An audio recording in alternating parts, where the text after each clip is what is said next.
நாள், கனவு காண சொன்ன அந்த திருமகனுடைய நினைவு நாள் என்று இந்தியாவுடைய மதச்சார்புடையை ஒற்றை வரையில் உலகத்திற்கு உணர்த்திய அந்த மாபெரும் தலைவர். இதை போன்ற விழாவில் அவரை உரையாற்ற அழைத்த போது விழாவின் துவக்கமாக குத்துவிளக்கை ஏற்ற சொன்ன போது அவர் அந்த குத்துவிளக்கை ஏற்றிவிட்டு உரையாற்ற வருகின்ற போது சொன்னார், எரிந்து கொண்டிருக்கின்ற குத்துவிளக்கு இந்துக்களுடைய அடையாளம், என்னிடம் கொடுக்கப்பட்ட அந்த மெழுகுவர்த்தி கிறிஸ்தவருடைய அடையாளம், ஏற்றிய நான் இஸ்லாமியன், இதுதான் இந்தியாவுடைய மதச்சார்பு என்பதை ஒற்றை வரியில் உலகத்திற்கு உணர்த்திய ஆகவரும் தலைவனுடைய நினைவு நாள் என்று. அந்த நாளில் இந்த நிகழ்வை அழகாக வடிவமைத்திருக்கிறார். தமிழ் சமூகத்துடைய ஆக சிறந்த ஆளுமைகள், தமிழ் சமூகத்தின் எண்ணங்களை பிரதிபலிக்கின்ற ஊடகவியலாளர்கள், அண்ணன் தமிழா பாண்டியன் உள்ளிட்ட இனிய தோழமைகள் பங்கேற்றுக்கின்ற நிகழ்வு 32 ஆண்டுகால அறம் சார்ந்தவருடைய அரசியலில் இந்த மாதம் 9ஆம் தேதி ஒரு கரும்புள்ளியாக நான் துரோகி என்று எந்த இயக்கத்தில் நான் வெளிப்படைத்தன்மையோடு பணியாற்றினோனோ அந்த இயக்கத்தின் தலைமையால் நான் ஒரு கடுமையான விமர்சனத்திற்கு உள்ளாக்கப்பட்ட போது ஏறக்குறைய ஒரு 4-5 நாட்கள் நான் அமைதியாக என் வீட்டில் நான் அமர்ந்தேன். 32 ஆண்டுகளில் நான் ஒன்றும் சட்டமன்ற உறுப்பினரோ நாடாளுமன்ற உறுப்பினராகவோ அல்லது அமைச்சர் பொறுப்பையோ பெற்றவன் அல்ல. ஆனால் அறம் சார்ந்த அரசியலில் மக்கள் போராட்டங்களில் வீதிக்கு வந்து நான் களத்தில் நின்றவன். ஏறக்குறைய 32 வழக்குகளை சந்தித்தவன். 25 வழக்குகள் மாண்புமிகு தமிழ்நாடு முதலமைச்சராக தளபதி அவர்கள் பொறுப்பேற்றதற்கு பின்னால் அது ரத்து செய்யப்பட்ட போது 7 வழக்குகள் நிலுவையில் இருந்தது. அதையும் விடுதலை பெற்று வருகின்ற ஒரு சூழல். இதுதான் என்னுடைய 32 ஆண்டு கால அரசியல். சமூகத்துக்கு நான் தெரிந்தவனா, சமூகம் என்னை புரிந்திருக்கிறதா என்ற வினா எழுந்த போது அந்த 5 நாட்கள் என்னுடைய அமைதியை தமிழ் கூறும் நல்லுலகின் ஆக சிறந்த அரசியல் விமர்சகர்கள் தொலைக்காட்சிகளிலும் பத்திரிகையிலும் தங்களுடைய மௌனத்தை கலைத்தார். மல்லை சத்யா குற்றப்பட்டவன், துரோகி என்று அந்த அபாரமான ஒரு பழியை போட்டவர் தான் ஒரு சந்தேகத்திற்குரிய நபராக சமூகம் அடையாளம் காட்டியது. பொது சமூகம் தூக்கி கொண்டாடியது. அதன் பின்பாக நான் அமைதி காத்தேன். ஆனால் என்னுடைய அமைதியை தொடர்ந்து வைக்க முடியாமல் அந்த அமைதியை கலைக்க வேண்டிய சூழலில் 5 நாட்கள் உறக்கத்தை கலைந்து 14ஆம் தேதி நான் மௌனம் கலைகிறேன் என்று நான் வீதிக்கு வந்தேன். 14ஆம் தேதி வரையிலும் 14ஆம் தேதியிலிருந்து இன்றைக்கு 27ஆம் தேதி வரையிலும் இடையிடாமல் ஊடகங்கள், பத்திரிகைகள் இது குறித்த விமர்சன பார்வையை நாட்டு மக்களுக்கு தந்திட வேண்டும் என்ற உணர்வோடு அதை எடுத்துச் சொல்லிக் கொண்டிருக்கின்றார். எனவே தமிழக அரசியலில் ஒரு உண்மையாக வெளிப்படைத்தன்மையோடு எந்த எதிர்பார்ப்பும் இல்லாமல் பணியாற்றினால் இந்த சமூகம் உன்னை கண்காணித்துக் கொண்டு வருகிறது என்பதற்கு சாட்சிதான் அந்த 5 நாட்கள் எனக்காக பொது சமூகம் பேசியது என்பதை என்னால் நான் உணர்ந்து கொள்ள முடிந்தது. எனக்கு அதற்காக தமிழ் கூறும் நல்லொழுகின் ஆக சிறந்த அனைத்து ஊடகங்களுக்கும் என்னுடைய நன்றியை காணிக்காக்க விரும்புகின்றேன். இங்கே திரைப்படத்துடைய சூப்பர் ஸ்டார் ரஜினிகாந்த் இருக்கின்றார். நாடாளுமன்றத்துடைய சூப்பர் ஸ்டார் எண்ணரும் தலைவர் வைகோ இன்றைக்கும் நேற்றை முன்தினம் ஓய்வு பெற்று வந்திருக்கிறார். ஊடகத்துடைய சூப்பர் ஸ்டாராக நம்முடைய இனிய தோழமை முக்தார் அவர்கள் இருக்கின்றார். ஒரு ஊடகத்தின் அறம் என்பது மக்களுக்கு பக்கமாக இருக்க வேண்டும், மக்களுடைய மனசாட்சியை பிரதிபலிப்பதாக இருக்க வேண்டும். எண்ணற்ற ஊடகங்கள் தமிழ்நாட்டில் இருக்கிறது, உலகம் முழுவதும் இருக்கிறது. இந்த ஊடகங்கள் இருவேறு நிலையில் நின்று கொண்டிருக்கிறது. ஒன்று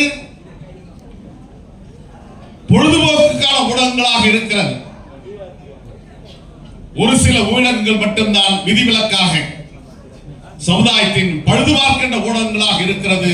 அந்த சமுதாயத்தை பழுதுபார்க்கின்ற களத்தில் நம்முடைய முக்தார் வெற்றி கொடியை நாட்டி வருகிறார் என்பதுதான் நாம் இதயத்தில் ஏந்த வேண்டிய செய்தியாக இருக்கிறது.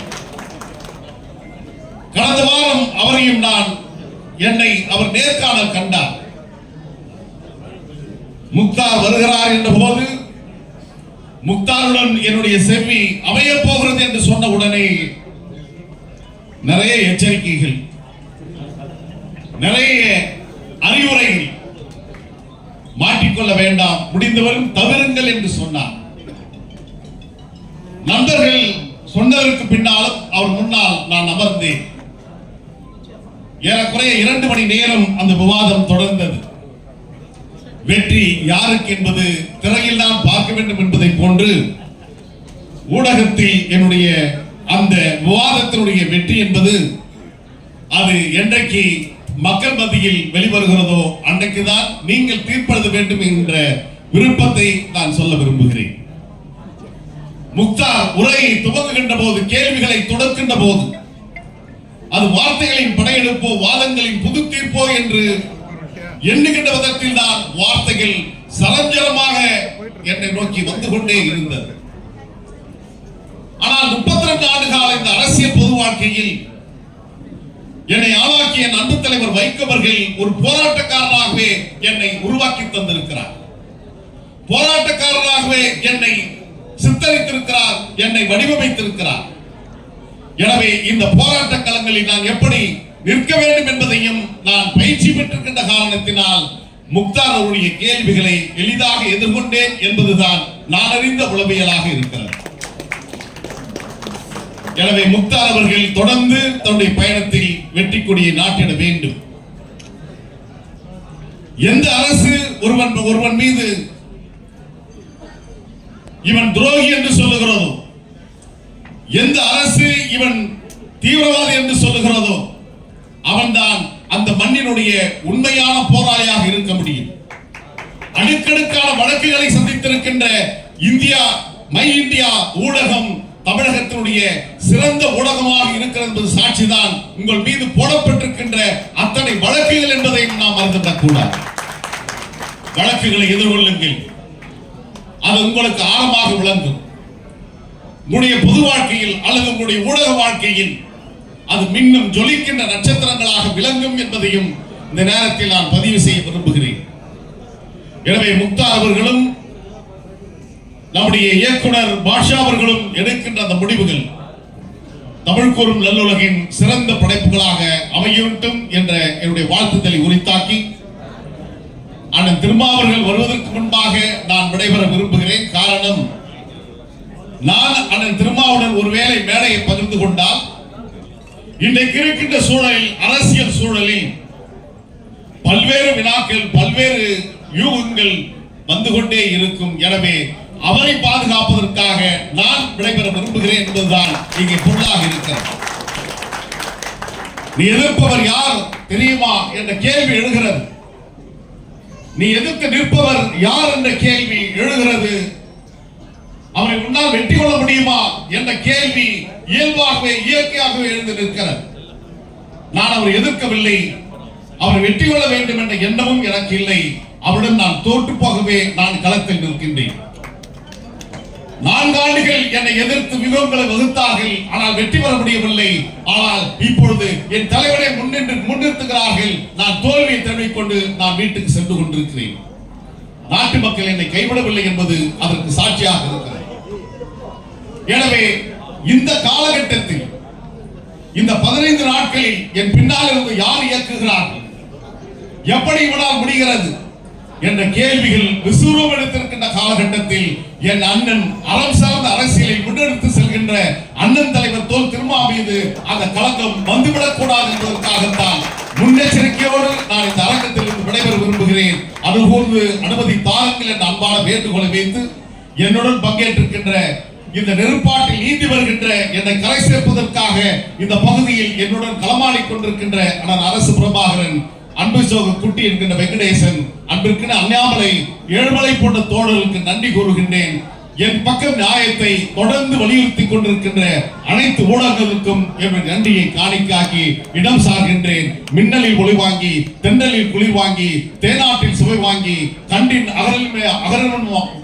அகரமனும் கால் வாங்கி, அண்டில் என்னும் அன்னத்தின் அடி வாங்கி, நாடல் போல் பலவளைந்து நலமாடும் சங்கெடுத்து, மெல்லியலார் செவ்வதிலை மெல்ல அரும்பு கட்டி, கல்லாத மலையும் கனிவாயில் குடியிருக்கும் கட்டோர் அவையில் கனிமான செந்தமிழாம், பெற்றோர் இல்லாமல் பிறந்த பெரும்பொருளாம், பழமையினால் மாறாத இளையவளாம், அன்னை பைந்தமிழை போன்று மை இந்தியா என் இந்தியா ஊடகம் வெற்றி பெறட்டும் என்று கூறி விடைபெறுகின்றேன். வணக்கம்.